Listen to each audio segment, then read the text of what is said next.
तो आ चुके हैं गाइस नई वीडियो के साथ वापस। तो गाइस जैसा कि आपको पता है हम लोग टॉप 20 की सीरीज चला रहे हैं। मैथ्स में तो हमने पॉलिनोमियल कवर कर लिया है। और गाइस इस वीडियो में हम लोग pair of linear equations in 2 variables cover करने वाले हैं। ठीक है, तो मैं वही 20 क्वेश्चन लाया हूँ बढ़िया बढ़िया से और सारे प्रीवियस ईयर है, कोई भी कहीं से बाहर से नहीं है, सारे क्या है प्रीवियस ईयर से हैं, तो आप देख सकते हो। ठीक है, ठीक है। तो गाइस शुरू करते हैं। आप सबसे पहले आपको पता होना चाहिए कि लीनियर इक्वेशन 2 वेरिएबल में 2-3 तरीके के क्वेश्चन आते हैं। पहला गाइस कंसिस्टेंट इनकंसिस्टेंट का आता है, ठीक है। दूसरा आपका आता है ग्राफ का। तीसरा आपका आता है वर्ड प्रॉब्लम। ठीक है, तो 3 तरीके के आते हैं। पहला अगर मैं बात करूं तो इनकंसिस्टेंट हो गया या कंसिस्टेंट, इनकंसिस्टेंट और कंसिस्टेंट। दूसरा अगर मैं बात करूं तो ग्राफ का आ जाता है, ग्राफ प्लॉटिंग का, ठीक है, कि ग्राफ प्लॉट करो। और तीसरा गाइस आ जाता है आपका वर्ड प्रॉब्लम। ठीक है, जो इसमें से सबसे ज़्यादा आने के चांस होते हैं वो होता है वर्ड प्रॉब्लम।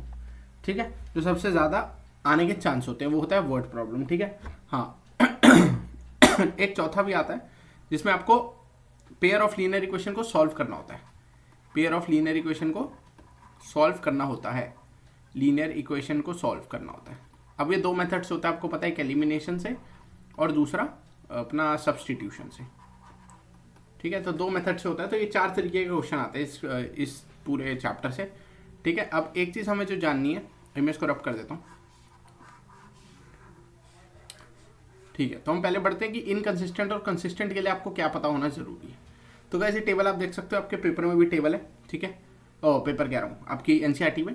ठीक है, तो 2 लीनियर इक्वेशंस दी होंगी आपको, a1x plus b1y plus c1 is equal to 0, और दूसरी a2x plus b2y plus c2 equal to 0। ये 2 तरीके की, ये 2 इक्वेशन दी होंगी जनरल फॉर्म इक्वेशंस की। आपको पूछेगा कि बताओ ये इनकंसिस्टेंट है या कंसिस्टेंट है। तो वैसे आपको ये पता होना चाहिए कि अगर a1/a2, पहला पॉइंट है, अगर a1/a2 नॉट इक्वल टू आ जाता है b1/b2, ठीक है, तो इसका मतलब आपको पता है कि एग्जैक्टली 1 सोल्यूशन होता है। और एग्जैक्टली 1 सोल्यूशन में भी क्या होता है, आपका कंसिस्टेंट होता है, ये आपको पता है। दूसरा अगर हम बात करें a1/a2 b1/b2 के इक्वल आ जाए, ठीक है, और ये c1/c2 के भी इक्वल आ जाए, तो लाइंस कैसी हो जाती है, कोइंसिडेंट हो जाती है। कोइंसिडेंट मतलब एक के ऊपर एक, तो इनफाइनाइट सोल्यूशन आ जाता है। और ये भी क्या होता है, आपका कंसिस्टेंट होता है। पर लास्ट थर्ड केस जो होता है वो आपका होता है कि a1/a2 तो इक्वल है b1/b2 के, पर नॉट इक्वल है c1/c2 के। तो इस केस में पैरेलल लाइंस हो जाती हैं। तो लाइंस देखो, जब मीट ही नहीं करेंगी, कहीं पे पैरेलल होंगी तो कोई सोल्यूशन नहीं होगा। ठीक है, पैरेलल लाइंस तो नो सोल्यूशन। तो ये केस होता है गाइस, ये होता है आपका इनकंसिस्टेंट का केस। ठीक है, ये आपको पता होना चाहिए। ठीक है, हम क्वेश्चन सॉल्व करते हैं, सीधा बढ़ते हैं पहले क्वेश्चन पे। If x is equal to 1, y is equal to 2 is pair is a solution of the pair of linear equations 2x minus 3y plus a is equal to 0, और दूसरी है 2x plus 3y minus b is equal to 0। तो हमें बोला कि क्या क्या एक सेकेंड, हाँ, तो हमें बोला कि ये अगर सोल्यूशन है इसका, इन दोनों का, यानी x इज इक्वल टू 1 और y इज इक्वल टू 2, इस पेयर ऑफ लीनियर इक्वेशन का सोल्यूशन है। मतलब ये क्या है, अगर ये दोनों वैल्यूज में इन दोनों में पुट करूंगा तो ये सेटिस्फाई करनी चाहिए। ठीक है, तो मैं अगर पहली में पुट करूं तो 2 into 1 minus 3 into 2 plus a is equal to 0, तो क्या आएगा इससे 2 minus 6 plus a is equal to 0। यहाँ से a की वैल्यू आप देखो 4 आएगी। ठीक है, अगर मैं दूसरी में पुट करूँ तो 2 into 1 plus 3 into 2 minus b is equal to 0, तो यहाँ से देखो b की वैल्यू भी क्या आएगी, 4 आएगी। देख लो 2 प्लस 6 माइनस b, तो b की वैल्यू 8 आएगी। अब गाइस आप लोग इसमें से चेक कर सकते हो कि किस पे डालने पे आपकी वैल्यू फॉलो हो रही है। ठीक है, तो a is equal to 2b पे हो रही है, नहीं, क्यों, देखो 4 इज इक्वल टू 2 इंटू 16, पहला वाला गलत हो जाता है। दूसरा देखो 2a is equal to b पे हो रही है, a प्लस 2b पे हो रही है, a plus 2b, a 4 plus 16 ना, गलत। और इस पर देखो 8 प्लस 8, ये भी गलत, तो बी आंसर हमारा सही हो रहा था। देख लो 2a is equal to b पे हो रही है, 2 इंटू 4 करूँगा तो 8 आएगा। ठीक है, तो ऐसे आप कर सकते हैं क्वेश्चन। देखो अब ये वाला क्वेश्चन करते हैं। देखो अब ये क्वेश्चन आ जाता है वो इनकंसिस्टेंट कंसिस्टेंट का। देखो इनफाइनाइट सोल्यूशन की कंडीशन क्या थी, कहाँ गई ये रही, इनफाइनाइट सोल्यूशन की कंडीशन है a1/a2 is equal to b1/b2 is equal to c1/c2। क्योंकि हमें इसमें दे रखा है कि दोनों इक्वेशंस क्या है, इनफाइनाइट सॉल्यूशंस है, ठीक है। तो a1 की वैल्यू अगर मैं देखूं तो 6, b1 की a2 की वैल्यू 36, b1 की वैल्यू 1, b2 की वैल्यू 6, c1 की वैल्यू -3k अगर मैं इसको इधर ले आऊँ, और c2 की वैल्यू -3। चेक कर लेते हैं, दोनों तीनों को इक्वल कर देते हैं। 6/36 is equal to 1/6 is equal to -3k/3। किसी भी दो को इक्वल कर दो तो -3, तो -3k/-3 क्या आ जाता है 1/6। यहाँ से ये कट गया, तो k की वैल्यू आपकी आ जाती है 1/6। इजी, ऐसी होगा वैसे कोई भी क्वेश्चन देखो, जैसे ये वाली भी, for the value of p, ये दो इक्वेशंस है इनफाइनाइट सॉल्यूशन। देखो px + 3y p - 3, ये गाइस पूरा एक कांस्टेंट गिनाएगा, ठीक है। ये जो है ये कांस्टेंट है ये पूरा। ऐसे ही 12x + py is equal to p, इसमें ये कांस्टेंट है। तो अगर मैं a1 की वैल्यू चेक करूँ p, a2 की चेक करूँ 12, b1 की वैल्यू चेक करूँ 3, b2 की चेक करूँ तो p, b3 की चेक करूँ तो, और c1 की चेक करूँ तो -p - 3 और c2 की -p। चलो आज तो डाल देते हैं इनफाइनाइट सोल्यूशन में। तो p/12 is equal to 3/p is equal to -p - 3 upon -p। तो किन्हीं दो को, इसी के दो को इक्वल कर देते हैं। तो p/12 3/p, तो यहाँ से p² क्या आ जाता है आपका 36, तो p आ जाता है आपका +-6 तो +-6 आपका आंसर हो जाएगा। हाँ, ऐसे क्वेश्चंस गाइस बहुत आते हैं। देखो इसको बोलता है इसको सॉल्व करो। अब गाइस इसमें देखो बच्चा क्या करता है, एलिमिनेशन लगा देता है, पर आप देखो कॉमन उसको मल्टीपल नहीं मिलेगा, ठीक है। मतलब देखो अगर आपको 44 को और 55 को दोनों को एक नंबर में लाना हो तो आपको थोड़ा ज़्यादा कैलकुलेशन हो जाएगी। मतलब आप इसको पहले ढूंढोगे कि इसको 5 से करूँगा, इसको 4 से, ऐसे करके ढूंढोगे कि किस पे मेरा सेम आ जाए। या इसको आप देखो 4 से करोगे तो ये 1200 बनेगा, और इसको 3 से करोगे तो ये 1200 बनेगा, पर ये बहुत लेंदी हो जाता है, ठीक है, बहुत लेंदी हो जाता है। उसके लिए गाइस आपको कुछ नहीं करना, इसको आप फर्स्ट मान लो, इसको आप सेकंड मान लो, ठीक है। पहले में आप फर्स्ट और सेकंड को प्लस कर दो, ऐड 1 एंड 2 करो, ऐड, देखो क्या आएगा 70x + 99y is equal to 23। ये फर्स्ट, इसको थर्ड इक्वेशन लो, और यहीं पे आप सब्ट्रैक्ट कर दो 1 एंड 2 को 2 को 1 से कर दो, ठीक है। सब्ट्रैक्ट 2 एंड 1, तो देखो क्या आएगा 10x प्लस ऊपर जाएगा तो 11y और 10y नहीं 11y, हाँ 11y इज इक्वल टू 3। तो बस ये जो दो इक्वेशन है काफ़ी इजी हो जाती है, ठीक है। आपको इसको बस, अगर मैं इसको फोर्थ मार्क करूँ तो आपको कुछ नहीं करना, आप फिर आपको थर्ड और फोर्थ को ना solve third and fourth by elimination, तब आप इसको आसानी से कर सकते हो, क्योंकि नंबर देखो इजी हो गए हैं। देख सकते हो आप, देखो 10x + 11y is equal to 3 है, और दूसरी क्या है 70x + 99y is equal to 20। तो आप कुछ नहीं, आप एक को किसी, इसको 9 से कर दो, तो ये 90x + 99y is equal to 27, और ये हो जाएगी 70x प्लस नीचे वाली को ऐसे रहने दो 23 कर दो सॉल्व। देखो माइनस माइनस माइनस, यहाँ 4 बचेगा, ये कट जाएगा, यहाँ क्या आ जाएगा आपका 20x, तो 20x 4 आ जाता है, यानी x क्या आ जाता है 4/20 यानी 1/5। फिर आप उसको किसी में भी डाल दो, इसमें डाल दो, आपका y आ जाएगा, ठीक है। बहुत सिंपल, ठीक है। जब भी ऐसा क्वेश्चन आएगी जिसमें दो इक्वेशंस आपकी थोड़ी सी देखो मिसमैच नहीं बोलेंगे, अनइवन दे रखी है, कि आपको एक कॉमन नहीं मिल रहा है नंबर जिसको मैं एक से ही मल्टीप्लाई करूँ तो मेरा दूसरा आ जाए, समझ लो। जैसे मैंने यहाँ पे 10x + 11y जो निकाली और जो पहले निकाली, तो मेरे को एक ही में 9 को मल्टीप्लाई करना पड़ा, ताकि मेरी दोनों इक्वेशन में एक टर्म सेम बन जाए और फिर मैं एलिमिनेट कर दूँ। पर आपको अगर क्वेश्चंस वाली इक्वेशन देखो, क्वेश्चन में जो इक्वेशन है उसमें आपको कोई कॉमन टर्म नहीं मिलेगी, मतलब आप एक को दूसरा नहीं बना सकते और एलिमिनेट नहीं कर सकते, तो उसके लिए थोड़ा टफ रहता है, ठीक है। तो ऐसे क्वेश्चंस आते हैं गाइस जो MCQ में आ सकते हैं और के अलावा, ठीक है। अब आते हैं गाइस वर्ड प्रॉब्लम पे। अब आता है वर्ड प्रॉब्लम। अब गाइस देखो, जब भी लेंथ के क्वेश्चन आए ना, साइड वाइड लेंथ के, तो कोशिश करना उसको एक वेरिएबल से सॉल्व करने की, ठीक है। ये बात याद रखना, जब भी लेंथ के क्वेश्चन आए, लेंथ के, जैसे ये question side of right triangle का है, एक क्वेश्चन आगे मान लो रेक्टेंगल में आ जाता है कभी कभी, ठीक है। उसमें कोशिश करनी है एक वेरिएबल से सॉल्व करने की, ठीक है, एक वेरिएबल से। जैसे अगर मैं इस क्वेश्चन की बात करूँ, वीडियो पॉज करके पहले खुद ट्राई करो, ठीक है। तो देखो इसमें बोला longest side is 4 metre more than shortest side, और अगला बोला third side is 2 metre less than longest side. मतलब ये कैसे, देखो ये बोला कि ए बी से बड़ा है और सी नहीं, ए बी से दुगना है, ठीक है, और सी बी से दुगना है।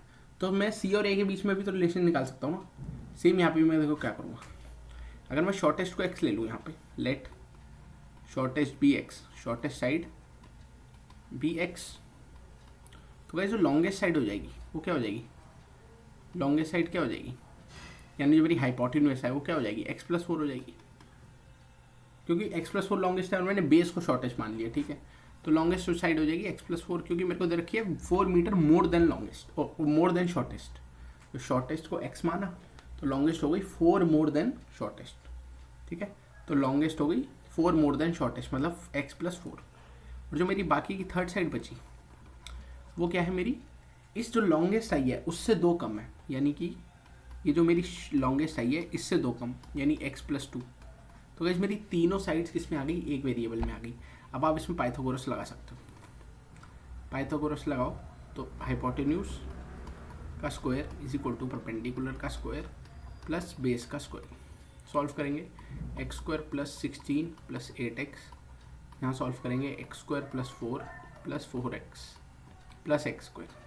एक x² से एक x² कट जाता है, x² + 4x + 4, इन सबको उधर ले जाता हूँ, -16 - 8x। तो इक्वेशन फाइनल क्या बनती है मेरी, देखो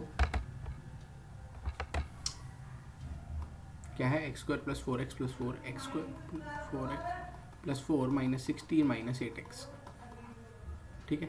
तो x² - 4x - 12, ये मेरी फाइनल इक्वेशन है। इसको आप सॉल्व कर सकते हो गाइज, किससे भी कर सकते हो आप, मिडिल टर्म से कर लो। तो x² - 6x + 2x - 12, तो यहाँ से x आ जाएगा x - 6 + 2 x - 6। तो यहाँ से देखो x की वैल्यू आती है 6 और आती है -2। अब साइड कभी भी नेगेटिव नहीं हो सकती, तो ये वाला आंसर हम इग्नोर कर देंगे। तो x की वैल्यू आ जाती है 6, यानी जो मेरी लॉन्गेस्ट साइड हो जाएगी वो क्या हो जाएगी, इससे 4 ज़्यादा थी तो 6 + 4 यानी 10, और जो मेरी थर्ड साइड थी वो मेरी लॉन्गेस्ट से 2 कम थी, यानी 10 - 2 8। सही।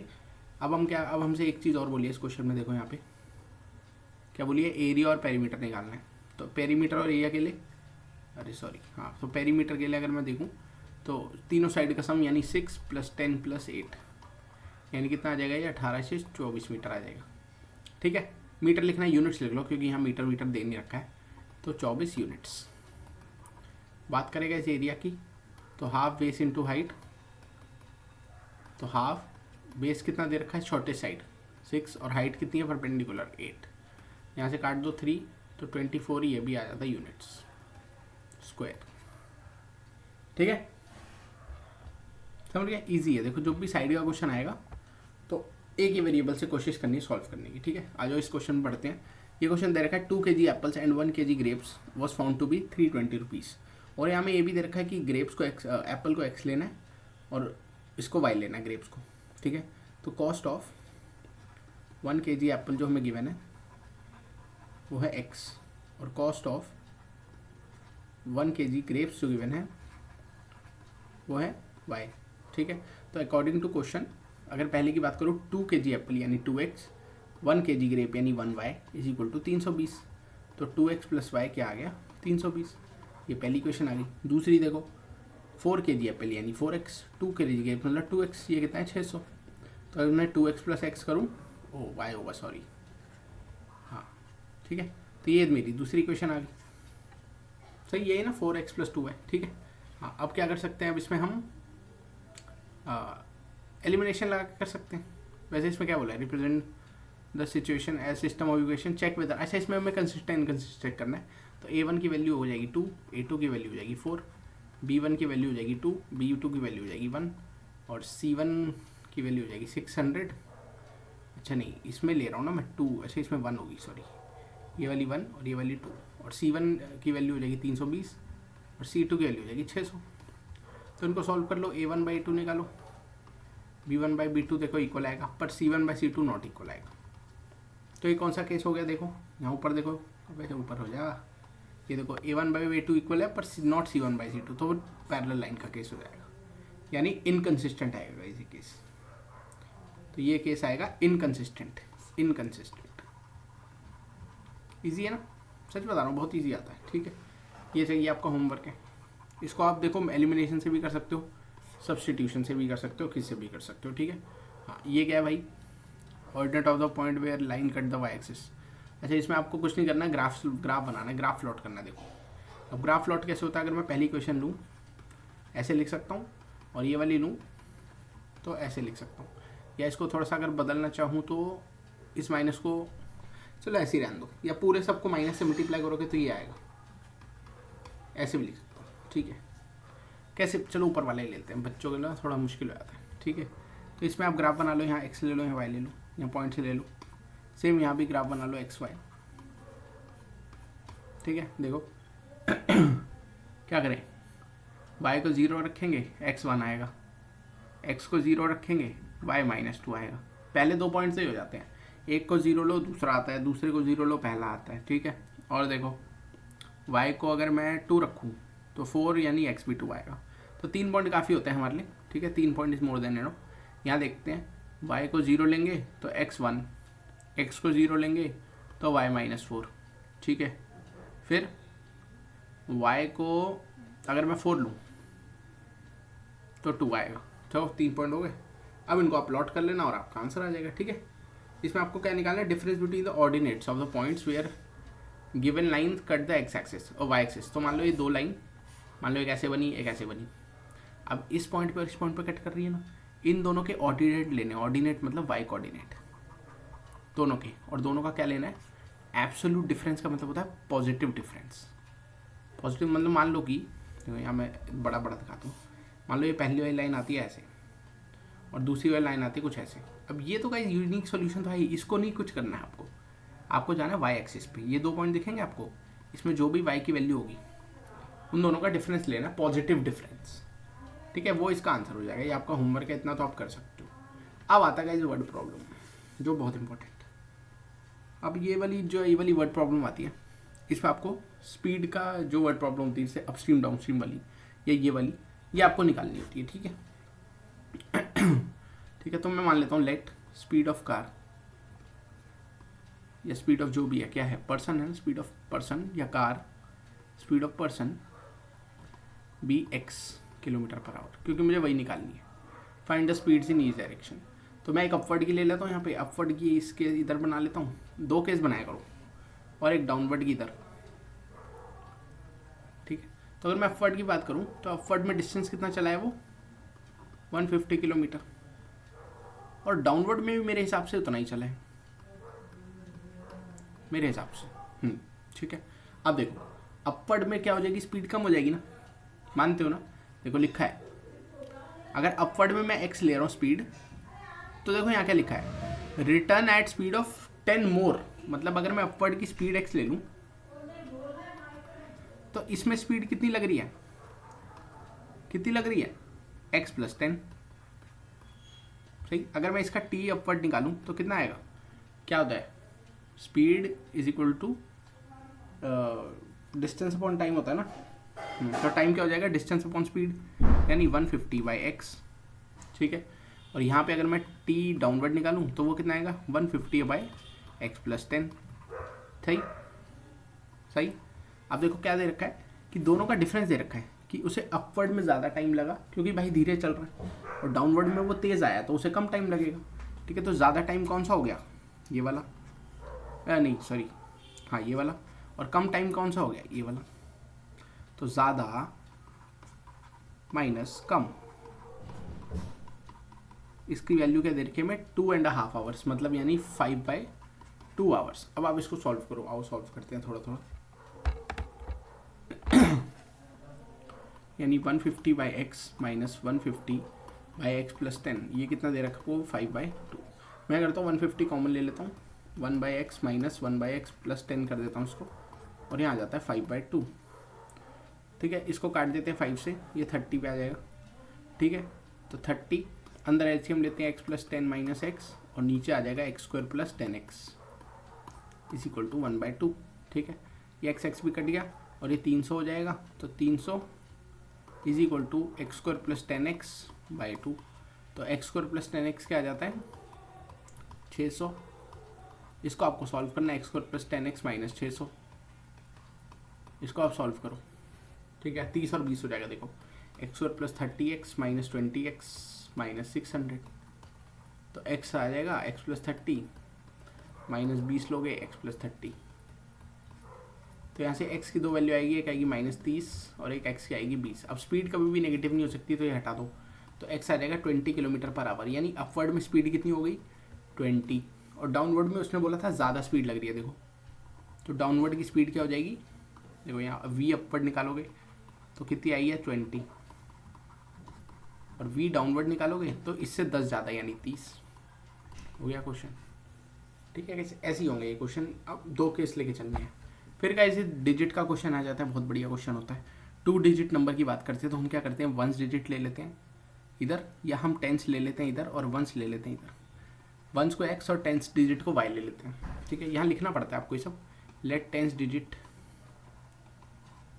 B y, let 1s digit be x। ठीक है, तो यहाँ पे देखो क्या रखा है 2 डिजिट नंबर। अब ये 2 डिजिट नंबर का मतलब क्या है, इसकी एक्सपेंडेड फॉर्म कैसे लिखते हैं 10y प्लस x। ये होता है हमारा 2 डिजिट ओरिजिनल नंबर। तो यही 2 डिजिट नंबर क्या देगा 7 times the sum of digit, यानी this 2 digit number is 7 times the sum of digits. ये पहली इक्वेशन आ गई, इसको सॉल्व करना कर लेते हैं आ जाओ। तो 10y plus X is equal to 7x plus 7y। यहाँ से ये दोनों इधर ले जाओगे तो क्या आएगा 3y minus 6x is equal to 0। ये पहली क्वेश्चन आ गई। दूसरी देखो, and 2 more than 5 times the product of digit. तो यही जो नंबर है ये क्या है 2 more than 5 times the product of digit. देखो मैंने जो मैं मुंह से बोल रहा हूँ वही लिख रहा हूँ, 2 more than the 5 times the product of digit. तो 10y प्लस x क्या आ जाएगा आपका 2 और यहाँ से प्लस 5xy। अब आप क्या करो यहाँ से 3y को लिख लो 6x, तो y क्या आ जाएगा आपका 2x। इस सेकंड को इस थर्ड में पटक दो, तो y की जगह 2x पटकना है, यानी यहाँ 2x, यहाँ x, यहाँ 2 प्लस यहाँ 5 प्लस x और यहाँ 2x। सॉल्व करते हैं 20x plus x 2 plus 10x square. Solve करते हैं 10x स्क्वायर, ये माइनस 21x और प्लस 2 इज इक्वल टू 0 बनेगा। ठीक है, सही। तो ये आपका आसान हो जाता है। फिर ये आपको इसको minus 20x plus x plus 2 करके 20x, अच्छा माइनस x होगा, माइनस x। हाँ, इसको आप सॉल्व कर लो। 10x common x minus 2 minus 1 common x minus 2। तो यहाँ से देखो x की दो वैल्यूज आती हैं, एक आती है 2 और एक आती है x 1/10।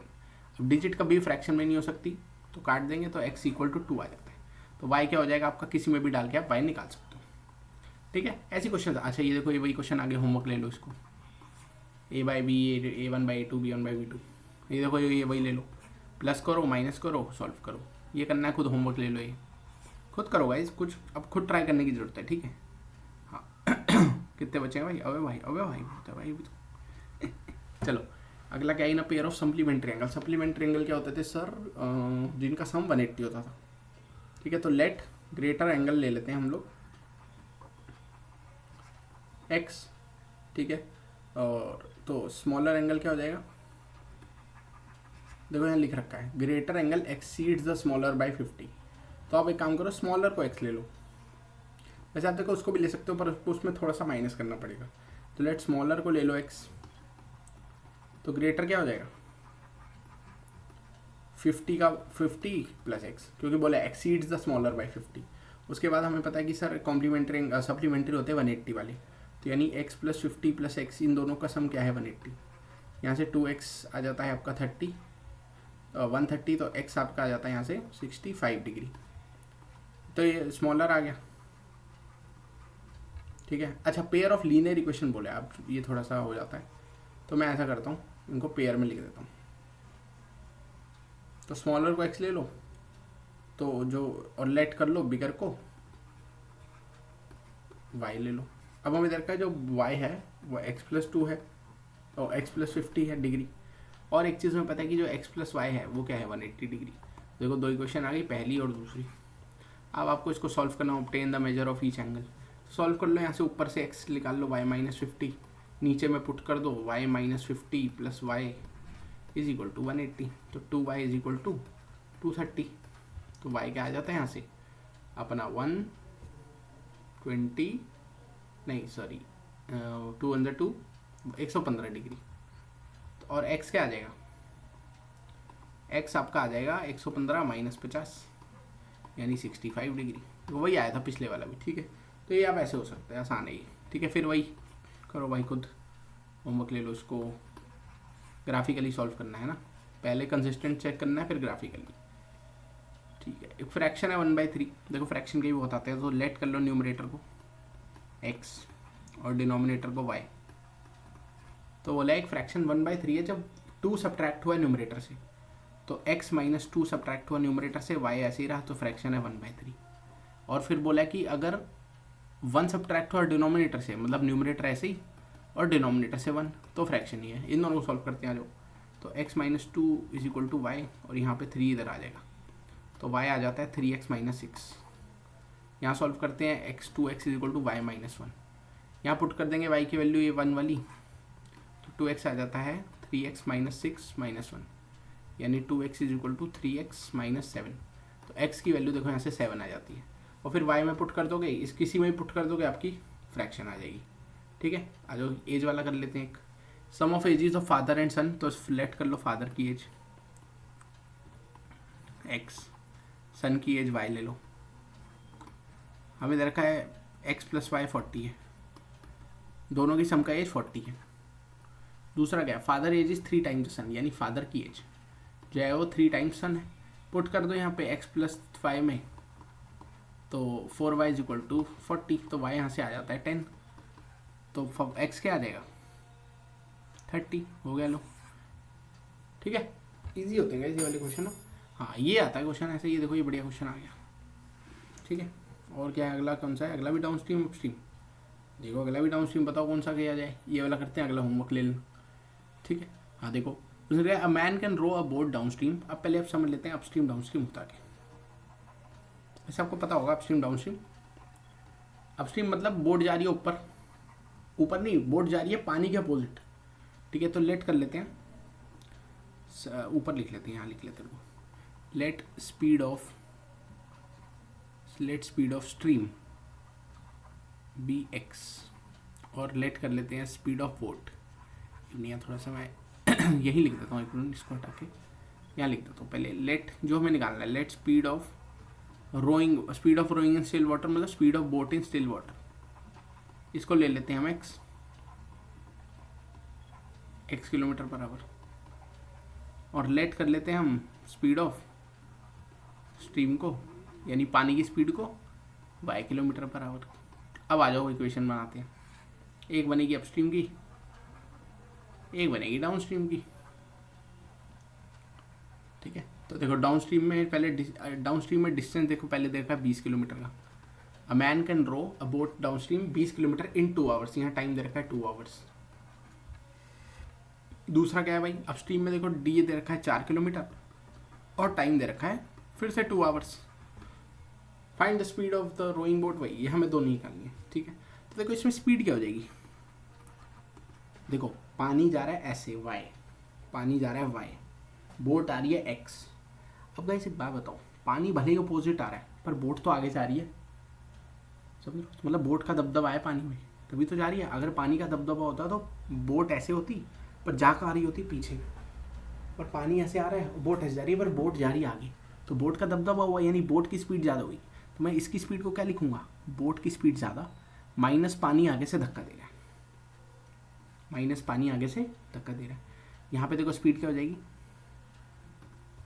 बोट ऐसे और पानी पीछे से ऐसे, तो धक्का मार रहा है, तो यानी x + y हो जाएगी, समझ गए ना, ठीक है।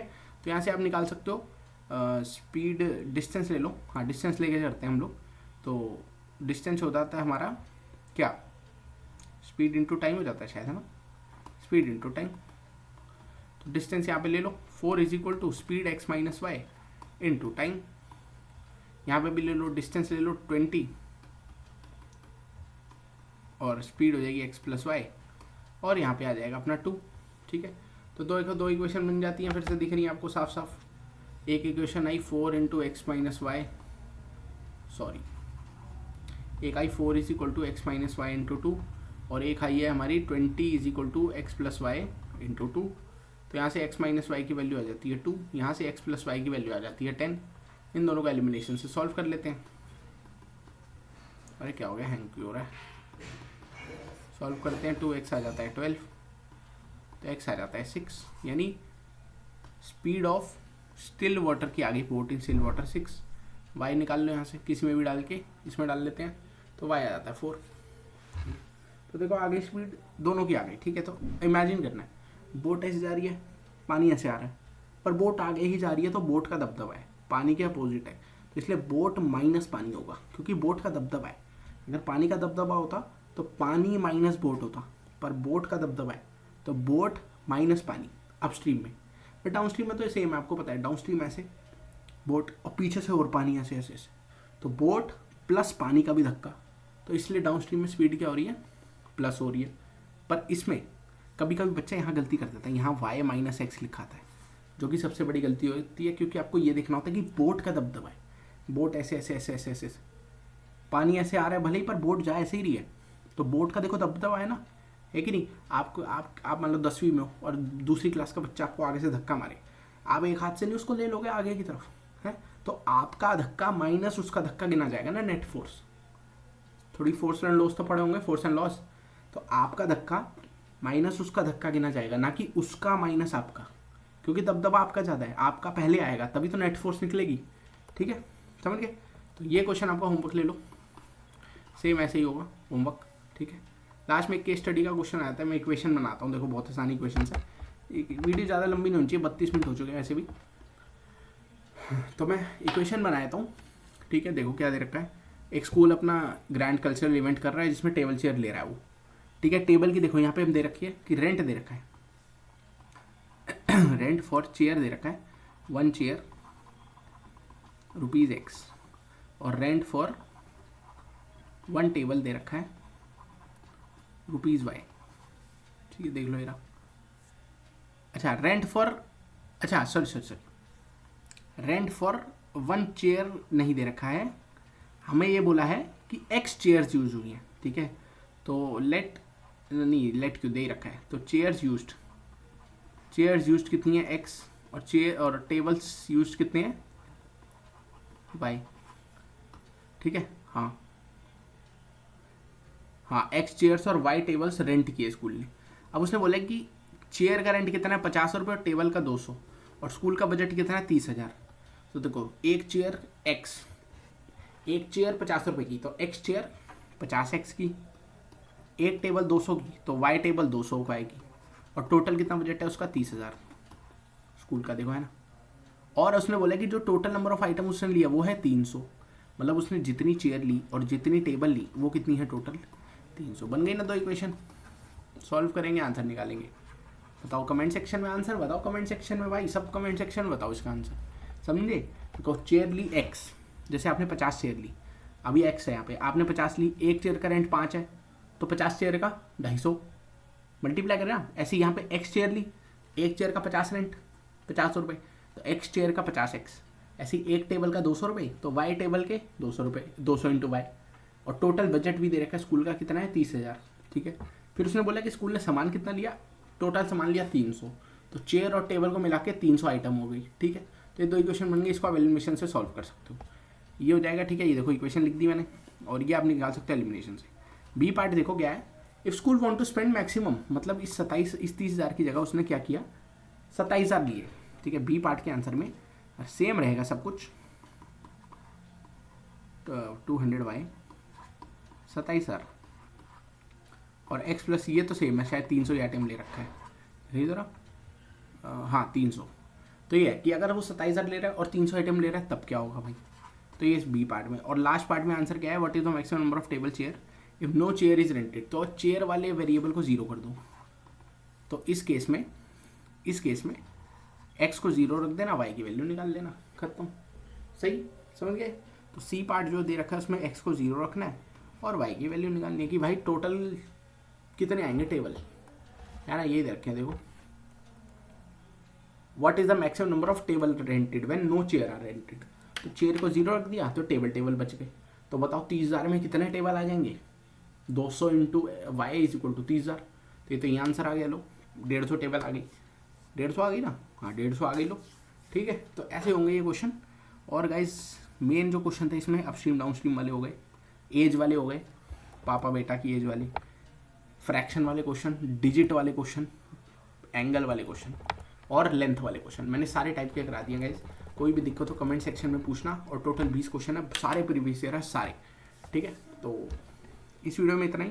अब नेक्स्ट वीडियो हमारी आने वाली है बहुत जल्दी क्वाड्रेटिक इक्वेशन की, ठीक है। और क्वाड्रेटिक इक्वेशन भी बहुत बढ़िया चैप्टर और क्वेश्चन, वहाँ से भी वर्ड प्रॉब्लम्स आती है, ठीक है। तो मिलते हैं गाइस नेक्स्ट वीडियो में, तब तक के लिए take care, good bye, have a nice day. और पॉलिनोमियल की वीडियो चेक करो यहाँ पे 20 क्वेश्चन की, और लगाओ भाई बैठ के रोज 20-20 क्वेश्चन और प्रैक्टिस करते रहो। और बोर्ड आ चुके 17 फरवरी, डेट याद रखो, ठीक है। मिलते हैं नेक्स्ट वीडियो में, take care and have a nice day and good bye.